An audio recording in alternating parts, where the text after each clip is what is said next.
Hello, Aris Collective, Sun, Moon, and Rising. Ako po si James. Kamusta po kayong lahat? And welcome po to James Tarot PH. Diretso na po tayo sa inyong weekly reading for April 21 to 27. Tulad po na kagawian, kunin nyo lang po yung maka-resonate kayo and leave the rest.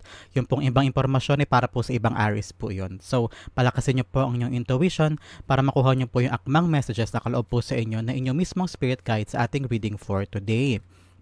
Thank you po again for the likes, for the shares, for the subscriptions, for those po na hindi nag-i-skip ng ads saka po nagdo-donate sa ating channel. Thank you po sa inyong generosity and kindness. So Aries, ano naghihintay sa iyo ngayong April 21 to 27? Inhale and exhale. At the center of your reading, you have the Three of Swords. Ooh, interesting. Pag-usapan natin yan later. In the area of what you want, you have the Magician. In the area of what you need, you have the Ace of Pentacles. In the area of what's affecting your current energy, meron kang Queen of Wands. In the area of your near future, meron kang Ace of Swords. Beautiful. Ang ganda ng near future mo. In the area of your challenge this week, meron kang the Four of Pentacles. In the area of your fortune, you have the Five of Wands. Maganda to. Fortune naman siya. In the area of your divine advice, may good news pa parating sa'yo. You have the Eight of Wands. Pag-usapan natin yan, maya-maya lamang. At ang iyong outcome, Aries, you have the King of Wands. Beautiful. Okay. At the bottom of your deck, you have, wow, the Wheel of Fortune. Anything that you do right now is the right time, Aries. I'm hearing everything will go out in your favor. Lahat ng mga bagay na parang feeling mo ng mga nakaraang araw, nakaraang linggo, nakaraang buwan, parang ang hirap-hirap ang hirap-hirap i-maneuver, ang hirap-hirap ipanalo, ang hirap makakuha ng sagot o ng magandang resulta. But now, everything will turn out in your favor. You will have God's and your spirit guides guidance today na para bang lahat ay magkakaroon ka ng tulong o assistance from them. So it's time for you to really go for the things na gusto mong simulan, gusto mong gawin kasi nasa iyo ang swerte this time. So congratulations, Aries. May mga pagkilos, may mga pag-advance, may development, may resulta, and makakahinga ka ng maluwag because it's going to be in your favor. Congratulations. Start na tayo ng ating reading. You have the Three of Swords at the center or core element in your spread for today or for this week. Sinasabi dito na para bang meron ka mga bagay in the past or hanggang ngayon meron ka mga pain, sorrow, or rejections o mga regrets na nangyari in the past. Nahiwalay ka ba sa asawa mo?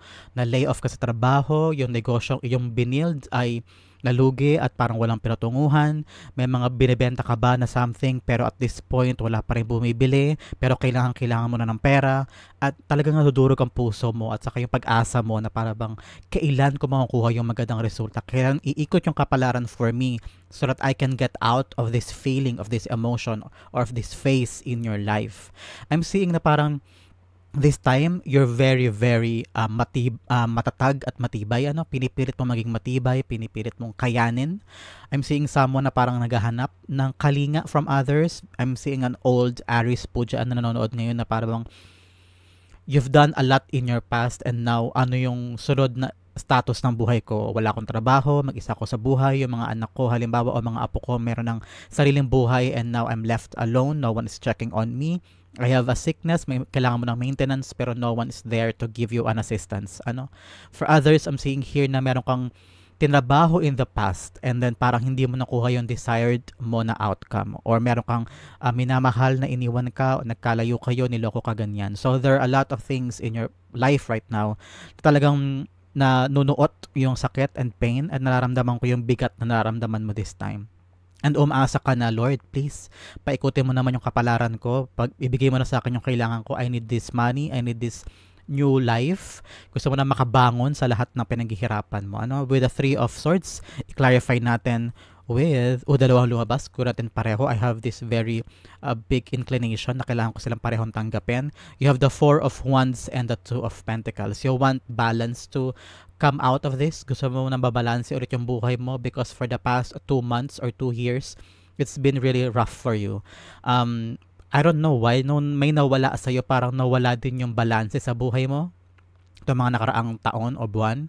I'm seeing na parang na-lost ka, parang feeling mo, you feel numb, you feel na parang may nawala ring parte ng buhay mo because you lost someone. Whether physical ito or talagang umalis sa buhay mo, at iniwang ka. I'm really, really feeling that this time you're checking on how to get your groove back. O kung paano mo ulit bibigyan direksyon ng buhay mo. And you want to have another goal. Nakita ko with the Four of Wands, naghahanap ka ulit ng panibagong ways para magkaroon ng sigla ang buhay mo. Parang this time, unti-unti ka nang bumabangon. Naghahanap ka ng bagong career o kaya bagong passion project na magiging abala ka, na magiging parang it's not a distraction, pero at some point, yes, naghahanap ka ng bagong pagkakaabalahan na magiging distraction mo from the pain, from the sorrow, from the what happened. Pero ito talaga lingering sa likod mo. Gusto mo talaga magkaroon ng bagong pagkakaabalahan in order for you to get out of this stuck situation o nararamdaman mo na parang bagong buhay, bagong Aries, parang you want to get out of this pit na pinanggalingan mo o pinaglugmukan mo. So I'm very, very proud of you because you're having this initiative and courage this time na umikot na yung kapalaran for you and magbago na lahat para sa'yo. In the area of what you want, you have the Magician. This time, your prayers, meron kang mga dasal na, God, please, this time, ibigay mo na sa akin. That's what I'm hearing. Meron dyan nagdarasal na makalipat na ng bahay because you want to move out dahil hindi ka makamove on from what happened there. Kaya naghihintay ka na parang opportunity na makahanap ka ng bagong lilipatan or lilipatang trabaho din. Something na parang from one place to the other because you want to have a clean air, a clean life, a clean start for your life. But for others, meron kang minimit this time na parang, God, may mga heartaches na po ako naranasan in the past. Kung ito pong taong para sa akin, ibigay mo na siya. That's what I'm hearing. For others, meron kang bagong endeavor na gustong simulan and parang you want this time na umayon naman po sa akin ang kapalaran. Parang, God, this time naman, ibigay mo naman sa akin na hindi ako nag-struggle, hindi ako nagsasuffer, hindi siya mahirap kunin, hindi siya mahirap gawin o sakyan o makuha yung kaligayahan ko from this one na bagong cycle ng buhay ko. So, I'm seeing someone then traveling. Parang you want to travel from one country to the other and you're trying your luck there. So this is a card of manifestation. Ang lakas ng mo ngayon, hinihila mo itong Wheel of Fortune. So this time i-manifest mo, I claim, I manifest, I pray for this at laksan mo lagi everyday yung manifestation powers mo because malakas siya this time. The Magician is being clarified by the Page of Pentacles. This is something na gusto mo pag-focusan, gusto mo i-prioritize this time. Halimbawa, gusto mo nang lumipat ng ibang trabaho o mag-abala. I don't know why I'm seeing pottery. Mga gumagawa ng mga palayok, gumagawa ng mga paso, o nagtatanim po ba kayo? You want to create parang a mini farm? Or plantita po ba kayo this time? I'm seeing someone with putik and halaman and palayok o paso, something like that. So, if that is something that you want to create, maybe this is the right time for you to really focus on that kasi para makita ko na merong paparating sa'yo na babago sa buhay mo at that time. It will give you a brand new start. Yung bagong pagkakaabalahan mo ngayon, yun ang magiging career mo for a very long time. So, make sure na yan talaga ang gusto mo at yan ang gusto mong i-manifest, okay? In the area of what you need, you have the Ace of Pentacles here. You need daw na bagong pagkakaabalahan talaga. A brand new endeavor na magiging focus ka doon and nandoon yung mga atensyon at oras mo. Parang there will be no time para mag-dwell o maisip mo man lang kahit panandalian yung mga nangyaring heartaches sa'yo in the past. I'm seeing here na talagang tong gusto mong bagong simulan na posisyon o bagong simulan na endeavor. Ito yun. O maayon yung mga nais mo this time sa gustong ipagkaloob sa iyo ng spirit guides mo. You're very aligned from what you want and what they want from you. So, congratulations, Aries. Sinasabi dito na parang kailangan mo daw magkaroon ng one big step. Yung step na yon is your entryway papunta sa bigger goal na kaloob sa iyo ng spirit guides mo. Especially here, ito ang susi para makapasok ka doon sa archway na ito papunta sa bundok. Those bundok are the parang katuparan ng mga pangarap mo. Yun yung ultimate goal mo ng gusto mong kunin. And I'm seeing here na kaakibat nito ng Wheel of Fortune, ang iyong kapalaran, ang iyong swerte. So this time, I'm really, really feeling that it will come to you very easily. Meron ka ba ngayon naiisip na kung anong gusto mong gawin, Aries? Now is the right time for you to do it dahil yan ang susi mo for your lifelong and lifetime opportunity of abundance and swerte at pagkakaabalahan. You will be very, very good at this endeavor. So simulan mo na siya now. The Ace of Pentacles being clarified by the Five of Pentacles. Yes, kung mawala ka daw sa mga weaknesses and weak points na palagi mong araw-araw na naiisip. Halimbawa, wala akong ganto, wala akong ganyan, kulang yung resources ko, o walang taong tumutulong sa akin. So, wag ka daw mag-focus sa negative things na meron sa life mo now. I know, ang hirap-hirap i-shift ng mind, ano, pero this time, tinatawag kayo ng spirit guides mo na, uy, pahalagahan mo yung strength. Ano ba yung kalakasan mo this time? Magaling ka bang, halimbawa, mag-painting o magaling kang gumawa ng mga artworks, ganyan. So, from there, hanapan mo siya ng paraan para magamit mo siya as pagkakakitaan. And then, dahil passion mo siya, 2 beses mo siya mapapakinabangan sa life mo. Mag-enjoy ka na, pagkakaperahan mo pa. So this time, hanapin mo daw yung mga strength mo at gamitin mo yun para mabago ang buhay mo for the better. Okay? In the area of what's affecting your current energy, ito ang talagang maganda for you, Aries. You have the Queen of Wands. This time, you're learning to love yourself again. You're learning to appreciate who you are and what you're capable of doing. I'm seeing na parang na-appreciate mo yung buhay mo ngayon kesa noon na parang nanggaling ka sa heartache and then ito yung naka-apekto dito sa heartache na to eh. Itong pagmamahal sa sarili, appreciation of your life, and you wanting to chase more possibilities in the future. Parang ngayon, parang nagising ka na and parang sinasabi mo na marami pa naghihintay sa akin at panahon na para bumangon ako at hanapin yung mga bagay na yun for me, and I'm very, very happy for you. This Queen of Wands is telling you na, uy, self-love naman dyan. Now's the right time for you to give more love to yourself. Be happy. Huwag mo nang isipin yung sasabihin ng ibang tao o gagawin nila sa'yo. Kung ikaw man ay i-trigger nila, hanapan ng butas, ganyan-ganyan, here and there. Basta kung mahala mo ang sarili mo, your authentic self, that is enough for you to move forward and go on with your life. Hindi mo kailangan ng iba. That's what I'm hearing. Hindi mo kailangan ng iba. If you're happy within you, enough yun for you. Okay? The Queen of Wands being clarified by the Three of Pentacles. Now is the right time for you then to mingle with other people. I know it's hard kasi nanggaling ka sa pain, sa suffering, baka meron ka na rin trust issues and you don't want to dwell to other people kasi baka matanong yung mga pain o nangyari sa'yo in the past. So parang ayaw mo muna pag-usapan, kaya ayaw mo rin makisalamuha sa iba. But now your spirit guides are telling you na kaakibat din ng self-love, self-trust, and self-confidence. Kailangan mo ulit makisalamuha sa ibang tao and try to find your passion with them. I-try mo daw ipakita yung kalakasan, your greatness, your abilities, your beauty, your charm, your charisma. And I'm seeing here you will find the right people that will support you and will love you no matter what. So time na to para makipag-mingle, go out, party, magbakasyon ka kung kinakailangan, and this is the right time for you to meet other people. Hindi dahil sa gusto mo na agad makipagrelasyon o gusto mong magkaroon ng yung parang connection with other people, but for you to really see the beauty na meron din ng iba at doon mo marirealize na marami pa palang mga naghihintay for me na mga bagong bagay na dapat pala hindi ko isara ang mundo ko because there are a lot of things waiting for me outside there, and doon mo marirealize at makikita possibly kung ano yung mga bagong gusto mong gawin. Okay? In the area of your near future, meron kang Ace of Swords, a clarity.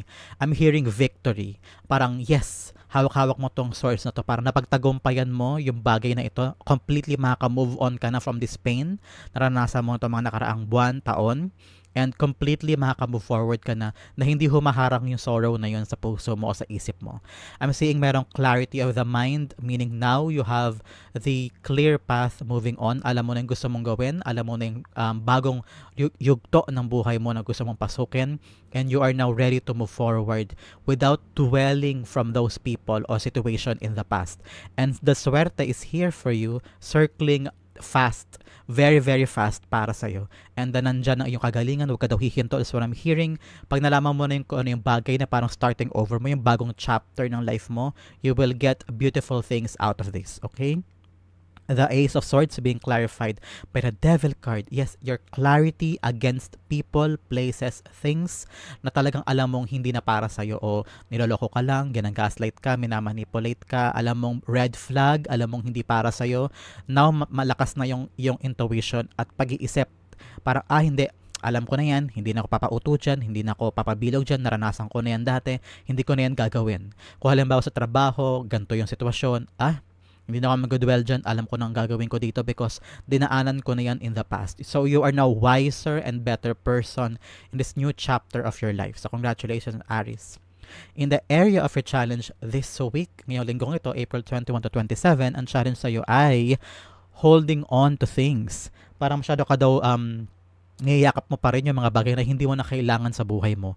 Whether tao yan, mga karelasyon, o mga toxic people, toxic friends, toxic workmates, o mga sitwasyon, o mga paniniwala sa buhay mo na parang mali eh. Hindi mo na kailangan paniwalaan yan, hindi mo na kailangan panghawakan yan o makipaghalubilo ka sa mga taong yan na alam mong hindi para sa'yo o nagkamali sa'yo o nakapanakit sa'yo.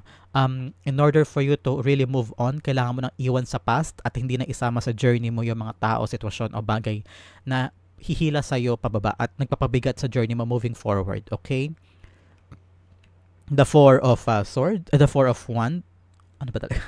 Four of Pentacles being clarified by the Page of Swords. So this time, meron ka daw balak gawin o nagka-tread ka sa iyong buhay. And ang sinasabi sa'yo ng spirit guides mo ay, you don't have to be perfect in treading something. Parang dahil sa pagbabago ng gusto mong daanan sa buhay mo, gusto mong kumawala din sa pain, and you're starting over in life, hindi kailangan lahat ng step ay perfect o alam mo ang gagawin. Minsan, you can learn as you go. Habang nagka-tread ka sa mahirap na lugar na ito, sa paunti-unti mong binabangon ng sarili mo, okay lang na natututo ka ulit habang ginagawa mo yan. So, nobody's perfect, hindi ka rin perfect. Bigyan mo ng kindness and grace ang sarili mo sa prosesong ito. Hindi to madali, especially now you're in the adjustment era. So, sinasabi sa iyo ng iyong spirit guides na mag-adjust ka pa din. Okay lang na hindi mo pa kaya ng buong buo. Paunti-unti everyday, enjoy the victory and celebrate it. Kasi yung maliliit na victory na yan ay pag pinagsama-sama mo yan, may realize mo for the next month, next year, that you're a different person kumpara dun sa panahon na nag-dwell ka sa pain. Okay?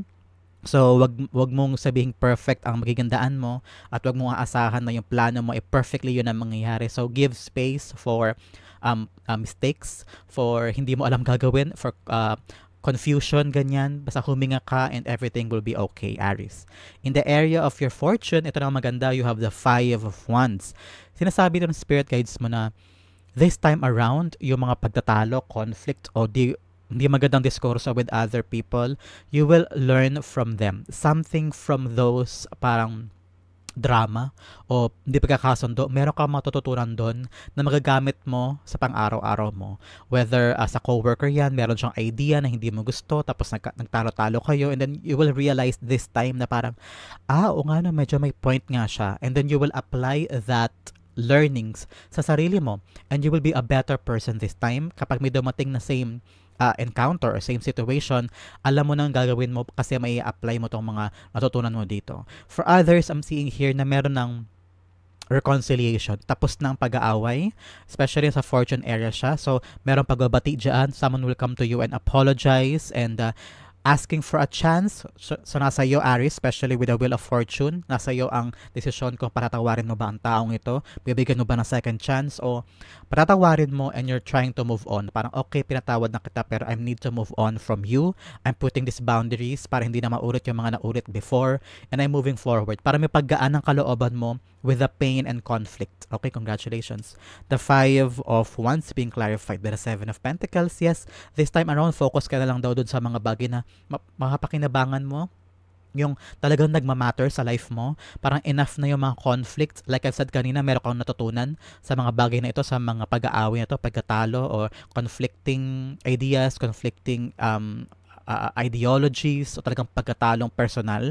Mga gamit mo yun sa pagpapalago ng mga bagay na gusto mong buuin sa buhay mo moving forward, starting now. So make sure na para magbunga yung mga bagay na babaguhin mo sa life mo, especially kung mawala ka dito sa pain na ito at you're trying to have a bagong chapter ng life mo, make sure na natuto ka talaga sa mga nangyari in the past para kapag nagtanim ka ulit ng bagong mga pangarap o bagong simula ay maganda na ang bunga. Okay, Aries? In the area of your divine advice, you have the Eight of Wands. I'm seeing here na mabilis daw na darating sa'yo yung mga pagbabago sa life mo. I don't know why, pero dahil gusto mong magbago, gusto mo nang kumawala from a past heartbreaks, a past mistakes, and you want to have a new life, new chapter nga. Parang sinasabi ng spirit guides mo na, uy, dahan-dahan ka lang ha, because Eight of Wands is parang quick and swift happenings. Mabilis na darating ang mga bagay-bagay, and you want to really come out of this very quickly. Sinasabi sa iyo ng spirit guides mo na dahan-dahan ka lang, relax, huwag madaliin na lahat.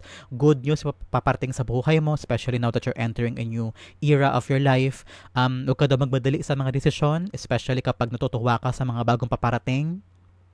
Because ma-overwhelm ka daw sa dami ng good news paparating sa'yo. Whether may bagong suitor, maraming marami ka nakukuhang attention from other people. So, wag ka daw masyadong mabulagan din sa kaligayahan o sa mga bagong mga bagay na dumarating sa'yo.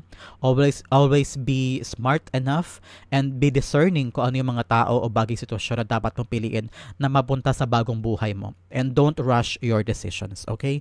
The Eight of Wands being clarified by the Three of Wands. Now is the right time for you to look forward sa mga bagay daw na gusto mong abutin sa buhay mo. Huwag ka daw mag-rush. Darating sa'yo yung mga bagay at the right time daw. Pero this time, make sure na hindi ka basta-basta uma-accept o tumatanggap just because they are new or just because they are too good to be true, sobrang bago, sobrang ganda, and you would just accept them. Parang this time daw, be discerning, and the right thing will come to you at the right time. This time around, be smart daw, and don't rush, okay? Yan ang paalala sa iyo ng spirit guides mo. Ang yung outcome na napakaganda, pag-usapan natin later. Let's have additional messages from the divine. First, you have number 62 or 6 and 2. Kung importante pong numbers sa inyo yan, this is a confirmation that this reading is for you. You have turtle spirit. Nakita mo ba kayo ng turtles anywhere? Ito po ang confirmation that this message is for you. Slow and steady wins the race. Like I've said here, sa iyong paalala, dahan-dahan lang, don't rush. Another message, you have fogged in. Go slow, take time.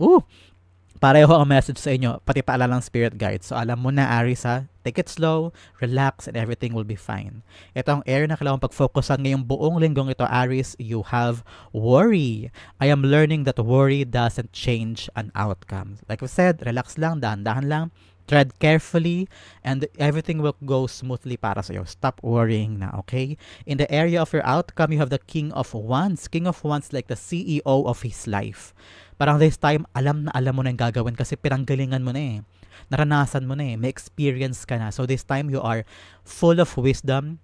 You are knowledgeable and you are smarter, Aries, this time.